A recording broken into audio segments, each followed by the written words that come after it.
राज्यातील इयत्ता 12वीच्या लाखो विद्यार्थ्यांसाठी आताची सर्वात मोठी आणि महत्त्वाची बातमी.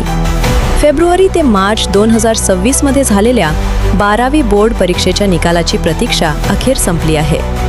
महाराष्ट्र राज्य माध्यमिक व उच्च माध्यमिक शिक्षण मंडळाने निकालाची तारीख अधिकृतपणे जाहीर केली आहे. हो, येत्या शनिवारी म्हणजेच 2 मे 2026 रोजी दुपारी ठीक 1 वाजता ऑनलाईन पद्धतीने हा निकाल जाहीर केला जाणार आहे. विद्यार्थी घर बसल्या बोर्डाच्या अधिकृत वेबसाईटवर आपला निकाल पाहू शकणार आहेत. निकालाची सविस्तर आकडेवारी आणि जिल्हानिहाय कामगिरी जाहीर करण्यासाठी शनिवारी सकाळी 11 वाजता पुणे बोर्डाच्या कार्यालयात एका विशेष पत्रकार परिषदेचेही आयोजन करण्यात आले आहे. तर लक्षात ठेवा, 2 मे दुपारी 1 वाजता बोर्डाचे सचिव डॉक्टर दीपक माळी यांनी या संदर्भात अधिकृत परिपत्रक काढून ही माहिती दिली आहे.